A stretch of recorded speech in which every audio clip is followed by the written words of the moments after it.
नमस्कार। समाचार को स्वागत करता हूं। मैं सुकुमार गौरव। आज हमारे साथ हैं इंडियन नेशनल कांग्रेस के वरिष्ठ नेता रामखुंटिया जी। उनके साथ बात करेंगे यूपी इलेक्शन के बारे में और पंजाब का इलेक्शन का क्या माहौल है। जैसे अभी ओमिक्रॉन का बहुत ज़्यादा प्रभाव है, वहाँ पे बहुत सारा रिस्ट्रिक्शन चल रहा है और यूपी का बारे में खास बातचीत रामखुंटिया जी के साथ। यूपी का विधानसभा निर्वाचन में हमको पूरा विश्वास है। यूपी में बीजेपी का पराजय होगा और विशेष रूप से प्रियंका गांधी जी जो एआईसीसी की अखिल भारत कांग्रेस कमेटी की महासचिव है, जिस ढंग से 86 आंदोलन में लखीमपुर खीरी में होम मिनिस्टर की लड़का की प्रेजेंस में 86 लोगों को जैसे हत्या की गई है और उनका विरोध में पुलिस प्रशासन के खिलाफ में जाके प्रियंका गांधी जी जैसे पीड़िता को भेंट करने के लिए और पीड़िता परिवार को आश्वासन देने के लिए जो काम किया है, इसमें लोगों का भरोसा कांग्रेस और प्रियंका गांधी जी का ऊपर बढ़ा है।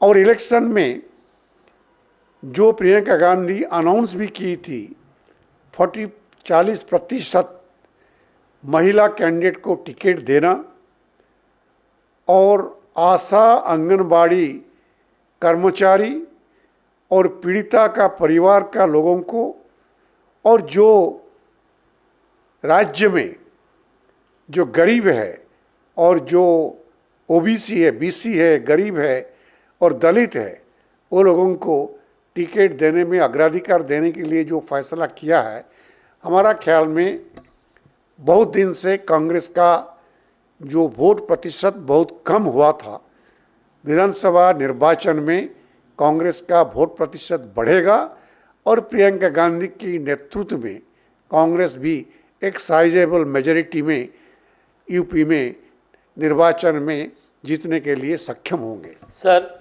जैसे कि हम देखे थे कि 30 साल से यूपी में कांग्रेस सत्ता से बाहर है और उसका वोट प्रतिशत हर दिन लगभग कम रहा था, मगर जब प्रियंका गांधी जी का एंट्री हुआ राष्ट्रीय महासचिव के और तरीके से, उसके बाद वहाँ पे एक माहौल बदल गया है। जहाँ पे आप लोग 1-2 हज़ार लोग जुटा नहीं पा रहे थे, अभी जो मैराथन हुआ था और जो नया नारा प्रियंका गांधी का है, मैं लड़की हूँ लड़ सकती हूँ। आपको तो मालूम है कि यूपी का राजनीति जातिवाद राजनीति के ऊपर फोकस रहता था, मगर इस बार एक नया सोच के साथ कांग्रेस वहां पे ग्रैंड कमबैक किया है। सर, इसके बारे में क्या बोलेंगे? और सर, हमको जो सर्वे में लगा कि अभी लड़ाई सपा और भाजपा के बीच हो रहा है, मगर हमको ये लग रहा है कि कांग्रेस शायद इतना अच्छा प्रदर्शन नहीं कर पाएगा, मगर उसका वोट प्रतिशत बढ़ेगा, जो हमारा माहौल को देख के लग रहा है। जैसे वो वहाँ पे आपका जो कैंडिडेट को दिया है, पंखुड़ी जो छात्र नेता थी, उनको दिया है, तो आप क्या सोचते हैं कि आपका वोट प्रतिशत बढ़ेगा या फिर वो कन्वर्ट होगा सीटों में? वो देखिए, सवाल ये है कि कांग्रेस का वोट प्रतिशत कम क्यों हुआ। कांग्रेस का वोट प्रतिशत कम इसलिए हुआ, कांग्रेस ना जात में विश्वास करता है, ना कोई धर्म जातिभेद में विश्वास करता है, इसलिए कांग्रेस का वोट प्रतिशत कम हुआ। क्योंकि यूपी राजनीति में जाति और धर्म का प्रभाव ज़्यादा है। बीजेपी राम जन्मभूमि का नाम पे, धर्म का नाम पे, हिंदुत्व का नाम पे निर्वाचन जीतने के लिए कोशिश कर रहा है और अखिलेश यादव, बीएसपी, अखिलेश यादव और कुछ पार्टियां जो अपने को पिछड़े वर्ग ओबीसी बोल के, बीसी बोल के, उनका नेतृत्व करके इलेक्शन लड़ने के लिए कोशिश कर रहा है। और कुछ लोग मुस्लिम पार्टी भी उनको अपना मुस्लिम लोगों का त्राणकर्ता या उनका लीडर बोल के भी वोट लड़ने के लिए कोशिश कर रहा है। मगर कांग्रेस का वोट प्रतिशत इसलिए कम हो गया क्योंकि कांग्रेस सेकुलरिज्म धर्मनिरपेक्षता या सर्वधर्म समभाव में विश्वास करता है, इसलिए कांग्रेस का वोट प्रतिशत कम हुआ था। और कांग्रेस में विश्वास दिलाने वाले, भरोसा दिलाने वाले कोई जन नेता नहीं थे। अभी प्रियंका गांधी आने का बाद और लखीमपुर खीरी का लड़ाई है, और जहां भी जो अन्याय अत्याचार होता है, प्रियंका गांधी जी जैसे मैं एक लड़की हूं, मैं लड़ाई कर सकती हूं बोल के हर जगह में पुलिस प्रशासन के खिलाफ में जैसे लड़ाई कर रहा है, इसमें लोगों का मन में भरोसा जागृत हुआ है। और हमारा पूरा विश्वास है, ये तो हम लोग नहीं कहेंगे कि कांग्रेस सरकार बना देगी और कम से कम 9 से सीधा हम लोग 300 से ऊपर सीट लाएंगे। सर जैसे आप देखेंगे कि सर पहले तो बीजेपी वहां पे बहुत आगे थी सर्वे में, मगर जो 2-4 दिनों में हालत बदल गया है। एक ओबीसी का एक बड़ा फैक्टर माने जाने वाले नेता जो स्वामी प्रसाद मौर्य हैं, वो जब बगावत में उतर आए हैं और वो कांग्रेस में नहीं सपा में शामिल हुए, और उनका जो नारा है 85 हमारा है, 15 में भी बंटवारा है, तो आप क्या बोलेंगे? वहां पे स्वामी प्रसाद मौर्य एसपी पे आने के बाद बीजेपी में रिबेल पैदा हो गए हैं, बीजेपी से बहुत आदमी छोड़ रहे हैं, और क्या कांग्रेस उनको लाने में सक्षम नहीं हो रहा है? नहीं, देखिए बात ये है, जो पिछड़े वर्ग की नेता मौर्य जी और दूसरे लोग, दारा सिंह, जो लोग भी हमारा साथ भी दारा सिंह भी हमारा साथ एमपी थे, तो वो लोग बीजेपी छोड़ के अखिलेश यादव के साथ मिलने का बाद बीजेपी का डेफिनेटली ओबीसी का वोट का कम होगा। मगर आप जो बोलते हैं कांग्रेस को क्यों नहीं आके वो क्यों जा रहा है अखिलेश यादव का पास, बात ये है जनरली लोगों का एक भरोसा देखते हैं कि कौन सरकार गठित कर पाएगा, इसलिए शायद कुछ लोग का ये विश्वास होता है कि Akhilesh Yadav is the next contestant with BJP. ये इलेक्शन में हमने जो पहले बोला था, प्रियंका जी जो काम शुरू किए हैं और जो विश्वास भरोसा पैदा हुआ है, जैसे हमने देखा है कि लड़कियों के बीच वो स्कूटी और स्मार्टफोन को लेके माहौल बन गया है, आपका नारा काम दे गया है। जैसे वो रैली में भी हम दिखे थे, जो आपका रैली हो रहा था, वहां पे भी बहुत संख्यक लोग थे, जो कि जाने माने पत्रकार भी बहुत अप्रिशिएट किए कि ऐसा जन सैलाब हुआ। तो आप क्या बोलना चाहेंगे? आपका नारा चल गया, लड़की हूं लड़ सकती हूं? जरूर चल गया है, और आप देखेंगे इलेक्शन का रिजल्ट में बहुत फर्क पड़ेगा। ये 2022 और 2024 में कांग्रेस को उनका नतीजा जरूर मिलेगा। और प्रियंका गांधी जी को अगर 2-3 साल और पहले भी यूपी का कमांड हम लोग दे देते, तो हमारा ख्याल में 2022 में भी कांग्रेस को भी विधानसभा में बहुमत मिलना कोई असंभव बात नहीं होता। जरूर उनका अच्छा। मैं आपको और 2 सवाल पूछना चाहूँगा सर, कांग्रेस क्या वहाँ पे गठबंधन करेगा? जैसे देखिए कल जैसे आपके लिए एक उम्मीद पैदा हुआ है, भीम आर्मी के प्रमुख चंद्रशेखर जी जैसे सपा के साथ उनका गठबंधन नहीं हो पाया, वो सिर्फ 5 सीट चाहते थे, ऐसा कुछ आया कि वो 5 सीट चाहते थे, वो भी उनके साथ नहीं हो पाया। उनका भी वहाँ एक वोट फैक्टर है, दलितों में उनका एक खासा प्रभाव है। आप उनके साथ जाएंगे समझौता करने या क्या बोलेंगे आप? नहीं, अभी तो निर्वाचन पहले हमारा उनका साथ कोई गठबंधन हुआ नहीं।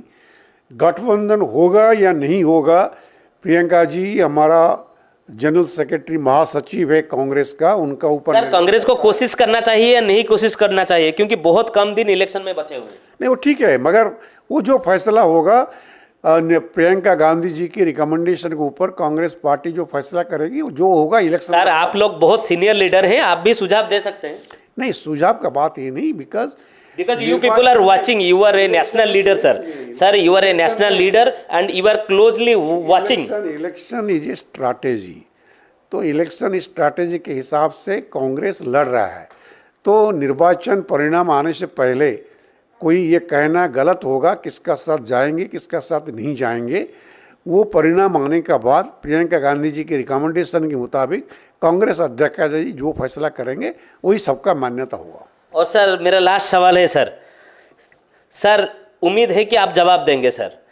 जैसे देखिए कि स्ट्रेटेजिकली भारत में कांग्रेस घट रहा है, जैसे दरबृद्धि हो रहा है, सेंट्रल गवर्नमेंट के अगेंस्ट में लोग हैं मगर आप उनको कैरी आउट नहीं कर पा रहे हैं। तो मगर यूपी में एक ऐसा चीज हुआ, आप 30 साल से बाहर थे मगर एक ग्रैंड कमबैक हुआ है आपका। तो आप क्या सोचते हैं कि इंडियन नेशनल कांग्रेस का, भारत का नेतृत्व प्रियंका गांधी जी को लेना चाहिए भारत में कांग्रेस को फिर से उस ग्रैंड ओल्ड पार्टी को फिर से लाने के लिए? प्रियंका गांधी जो बात आप यूपी में प्रियंका गांधी प्रमाणित कर दिए कि आप बड़े बड़े नेताओं को, स्टूडेंट लीडर को टिकट दे रहे हैं, कैंडिडेट कर रहे हैं, हम क्या आशा करेंगे कि प्रियंका गांधी जी को जातीय नेतृत्व मिले और देश भर में, पंजाब में हो या फिर हर जगह में, उड़ीसा में हो, क्या प्रियंका गांधी जी को एक नेशनल लीडर के तौर पे रिप्रेजेंट करना चाहिए या फिर यूपी में वो सीमित हो जाएंगे? तो Priyanka Gandhi is already national leader, he is the general secretary of all India Congress committee. Sir he general secretary. दूसरा राज्य में या पूरा देश में कौन नेतृत्व लेगा, that is the prerogative of Congress president and Congress working committee. तो ये फैसला अभी करने का समय नहीं है, मगर प्रियंका गांधी सबका मान्य नेत्री है और वो भी राजस्थान, पंजाब, गोवा भी जाती है इलेक्शन प्रचार करने के लिए। और राहुल गांधी भी हमारा मान्य नेता है। और आप जो बोलते हैं कि कांग्रेस लोगों का असंतोष को लेके कुछ कर नहीं पाया, ऐसा बात नहीं है।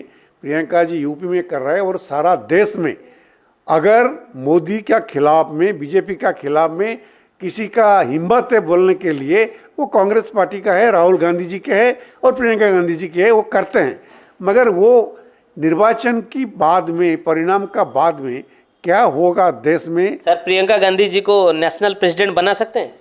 ये बात हम कैसे बोलेंगे? सर आप ही तो पार्टी है। पार्टी क्या होता है सर? पार्टी लोगों को लेके होता है, पार्टी लीडरों को लेके होता है। आप तो एक लीडर हैं, आप एक नेशनल लीडर हैं। आपका जो एआईसीसी मेंबर चाहेंगे, सारा देश का कांग्रेस लोग या कांग्रेस प्रेसिडेंट चाहेंगे वो होगा।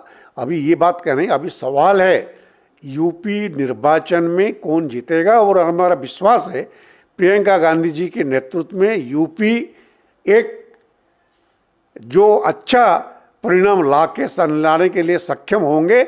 और जो प्रतिशत यूपी में कांग्रेस का वोट था, इसे कई गुना ज़्यादा प्रतिशत वोट यूपी में कांग्रेस को मिलेगा और अच्छा सीट भी मिलेगा। सर लास्ट बात है सर, भारत में अभी अपोजिशन लीडर कौन बनेगा उसको लेके चल रहा है। ममता बनर्जी को भी बहुत प्रोजेक्शन हुआ है, वो गोवा में भी लड़ रहे हैं, बहुत जगह में टीएमसी अपना उम्मीदवार खड़ा कर रहा है त्रिपुरा होके, अभी वो नेशनल के तौर में आगे जा रहा है। क्या ममता बनर्जी ऑल इंडिया में पार्टी खड़ा करने के लिए और पार्टी भिन्न भिन्न प्रदेश में कैंडिडेट देने के लिए सबका अधिकार है, ममता जी का अधिकार है। और ममता जी कांग्रेस के साथ रहेंगे। हम भी बधाई देते हैं कि वेस्ट बंगाल में बीजेपी को हराने के लिए सक्षम हुई है। He was originally she was in Congress. I have also had the opportunity to deal with Mamata ji when I was in charge of Bengal. उनका साथ 2 बार भी इलेक्शन में हम लोग गठबंधन करके लड़े थे। मगर ये बात नहीं है, मगर acceptability in whole of the country, अगर कोई पार्टी का एक्सेप्टेबिलिटी है तो कांग्रेस पार्टी का है, कांग्रेस लीडर का है। और ममता जी का साथ क्या होगा इसका बारे में भी एआईसीसी फैसला करेगा, हमारा बोलने का कोई अधिकार नहीं। मगर ममता जी बीजेपी का खिलाफ में लड़ रहा है वेस्ट बंगाल में, ये एक अच्छा बात है। धन्यवाद सर। आज ये खास बातचीत रामू खुंटिया जी के साथ हो रहा